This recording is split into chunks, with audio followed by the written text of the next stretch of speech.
Halo, selamat pagi. Assalamualaikum warahmatullahi wabarakatuh.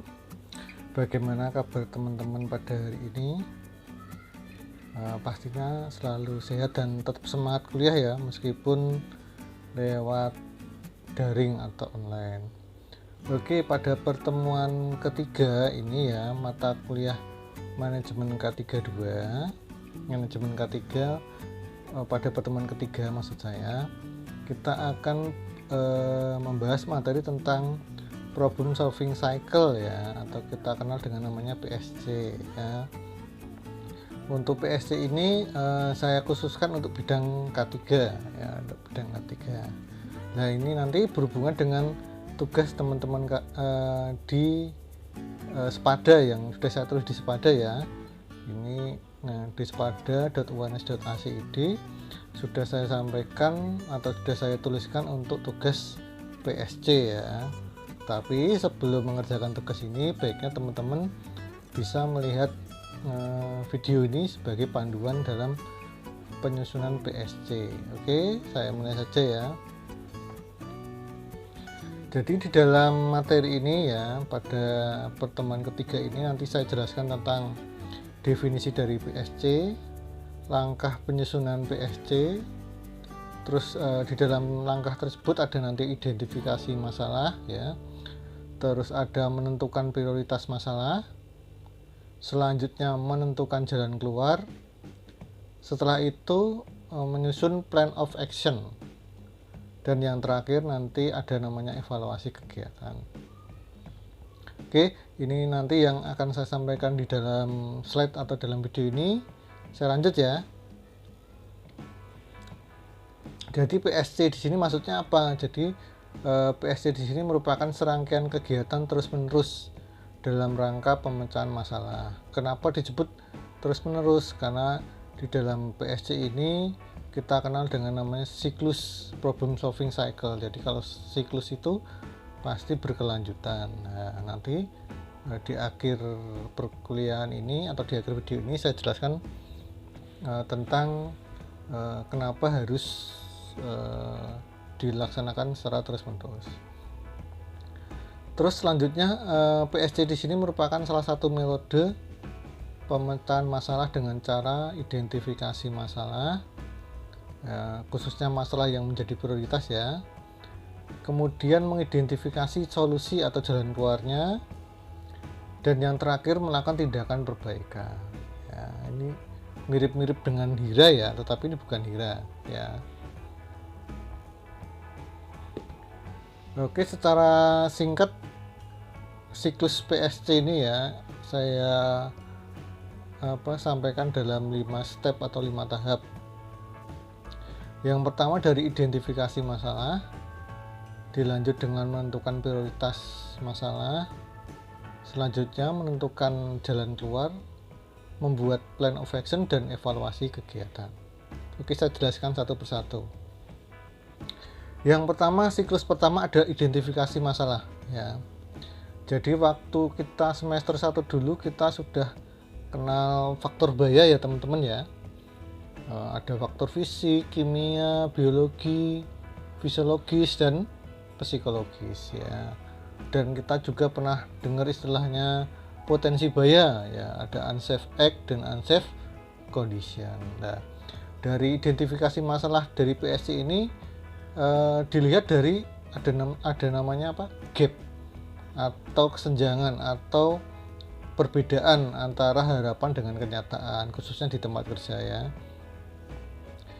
Bagaimana caranya? Caranya dengan kita identifikasi masalah dengan melihat inventarisasi dari faktor bahaya maupun dari potensi bahaya. Ya, jelas yang menyebabkan, kalau bidang ketiga yang menyebabkan kecelakaan, penyakit maupun pencemaran lingkungan. Siklus kedua yaitu dengan menentukan prioritas masalah. Bagaimana kita menentukan prioritas masalah dalam penyusunan PSC ini? Nah, ini dapat kita lakukan dengan menetapkan kriteria ya. Jadi kita menetapkan kriteria dan memberi bobot setiap masalah dan membuat scoringnya ya. Jadi kalau kita mau menentukan prioritas kan kita harus bisa menilai dulu toh masalah mana yang nanti bisa menjadi prioritas yang akan kita selesaikan di tempat kerja. Untuk menilai bobot dan menentukan scoring, metode yang biasa digunakan ya, kita kenal dengan teknik kriteria matriks ya. Teknik kriteria matriks bentuknya seperti apa? Nah, contohnya seperti ini. Di dalam tabel teknik kriteria matriks di situ disebutkan ada daftar masalah ya, A, B, dan C. Itu ibaratnya contoh saja, A mungkin bisa kebisingan, B mungkin bisa penerangan, C mungkin bisa kecelakaan kerja dan sebagainya. Itu hanya contoh saja ya. Jadi untuk menentukan atau menghitung atau menilai kriteria metrik prioritas masalah, bagaimana caranya? Ada rumusnya, yaitu dengan menghitung I kali T kali R. I itu apa? I itu importansi, yaitu pentingnya masalah ya. Terus T itu kelayakan teknologi, dan R itu sumber daya yang dimiliki. Nah, I itu sendiri terdiri dari beberapa komponen, ada P, ada S, ada RI, ada DU, SB, PS, PC, dan PCE ya, PCN.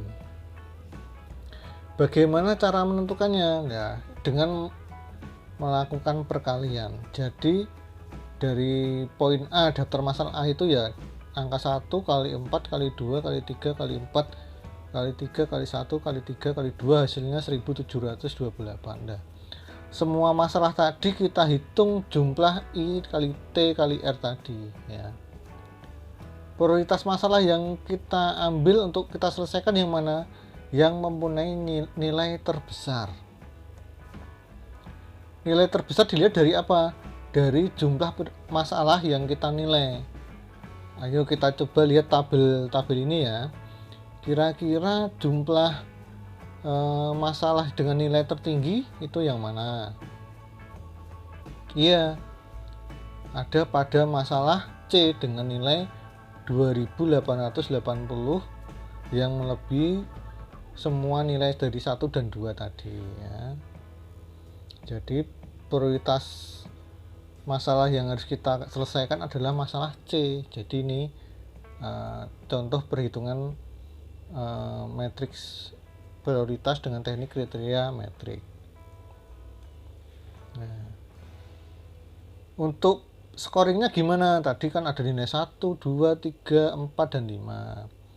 Nah, jadi untuk menentukan nilai kita dapat menggunakan panduan sebagai berikut. Untuk nilai I ada nilai 1 sampai 5, dari nilai tidak penting sampai sangat penting. Terus dari nilai T itu juga nilai 1 sampai nilai 5, dari apa? Tidak mudah sampai sangat mudah. Dan yang terakhir R juga sama, nilai 1 sampai 5, dari paling terendah tidak tersedia sampai yang paling tinggi sangat tersedia ya.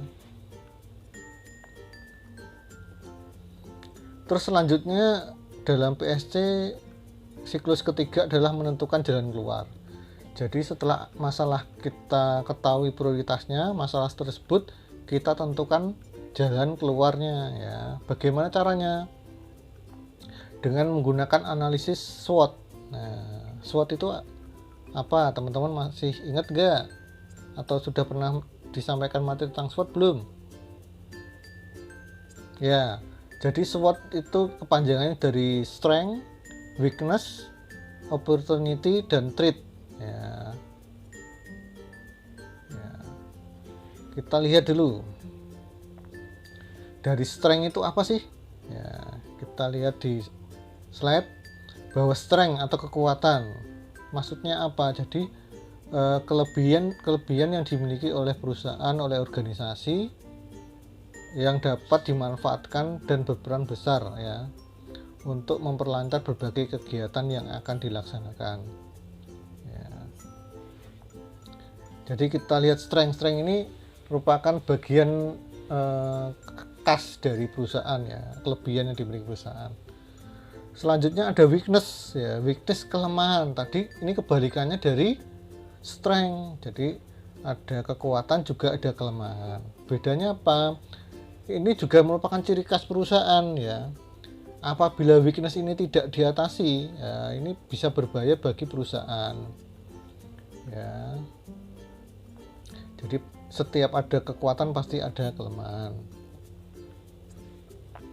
Selanjutnya opportunity ya. Jadi kesempatan. Yang dimaksud kesempatan itu apa? Jadi peluang ya. Peluang yang bersifat positif yang dihadapi oleh suatu organisasi.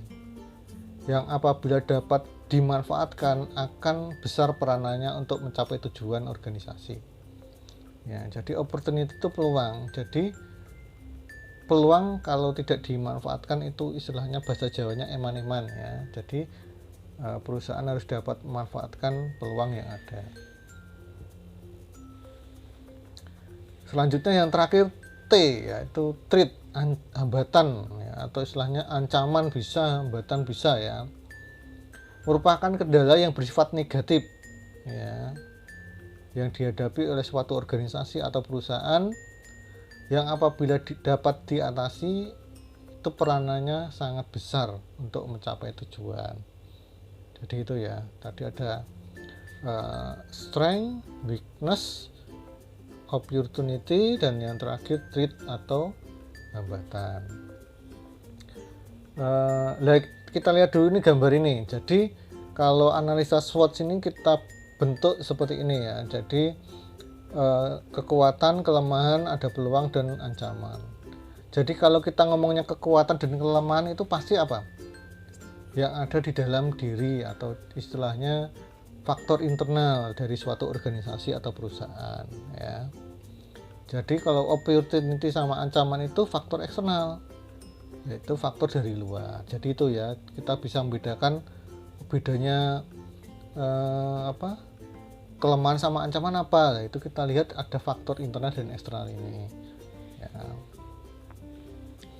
Tabelnya bisa kita lihat ini. Jadi strateginya seperti apa?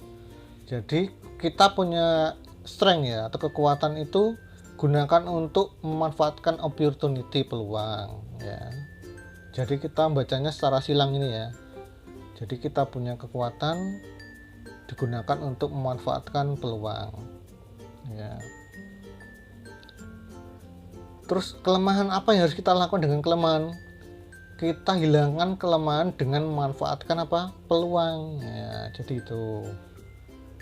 Terus ancaman, apa yang harus kita lakukan dengan ancaman? Jadi kita menggunakan kekuatan untuk menghindarkan dari ancaman.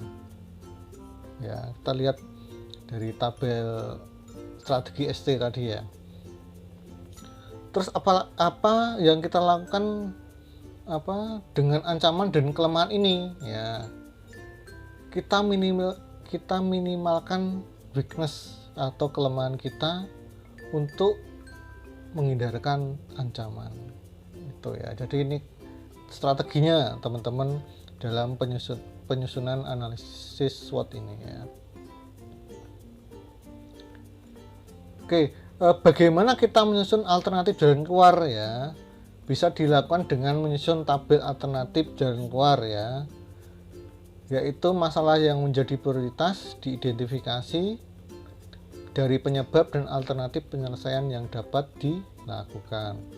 Ini contoh kasusnya. Jadi contohnya ada masalah yang menjadi prioritas yaitu tenaga kerja yang mengalami tuli akibat kerja.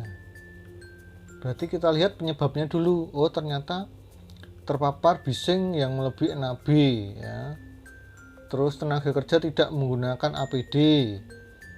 Terus belum pernah dilakukan tindakan pemeriksaan. Nah, ini setiap penyebab pasti ada alternatif penyelesaian yang berbeda. Nah, inilah bagaimana kita menyusun alternatif jalan keluar dengan melihat penyebab dan melakukan alternatif penyelesaian. Dari alternatif penyelesaian tersebut bagaimana kita memilihnya? Ya, kita lihat dengan kita memilih prioritas jalan keluar dengan memperhatikan kondisi atau lingkungan organisasi atau tempat kerja ya. Karena tidak semua alternatif jalan keluar itu bisa diterapkan di perusahaan. Caranya bagaimana? Ini ada rumusnya ya. Kita lihat di perhitungan di sini. Ada berbagai tadi ya, ada alternatif jalan keluar itu banyak sekali ya. Caranya milih bagaimana? Ya, kita ini sama dengan kita menghitung prioritas masalah, tetapi ini kita beda dengan melakukan prioritas jalan keluar, yaitu dengan menggunakan rumus juga ya. Rumusnya yaitu untuk menghitung prioritas jalan keluar, kita lihat dari nilai M kali I kali V dibagi C. M itu apa sih? M itu magnitud atau besarnya masalah. Terus I pentingnya jalan keluar. V sensitivitas atau kecepatan jalan keluar ya. Dan yang terakhir cost atau C, yaitu nilai dari efisiensi atau cost yang berhubungan dengan alternatif jalan keluar tadi. Untuk memberikan skor tersebut bagaimana caranya? Kita lihat dari keterangan ini ya. Ada nilai 1 untuk M kecil, terus nilai 2 untuk M agak besar dan sebagainya. Nah, itu kita bisa lihat panduannya. Contohnya kita mau mengisi M ya pada masalah A, itu kalau nilai 4 berarti apa? Berarti besarnya masalah yaitu dalam kategori besar ya. Terus I kalau 3 apa ya? I kita lihat 3. Oh, ternyata di situ pentingnya jalan keluar itu cukup penting ya. Kita lanjut ya, kita lanjut. Berarti ini kita pilih yang mana tadi? Yang dengan nilai C terbesar ya. Ya, nilai C terbesar adalah nilai jalan keluar atau alternatif jalan keluar terbesar ada di nilai C ya, di masalah C dengan nilai 30. Nah, inilah C ini menjadi prioritas jalan keluar. Setelah kita mengetahui jalan keluar tadi, kita membuat plan of action, yaitu penjabaran atau perincian kegiatan yang akan dilaksanakan.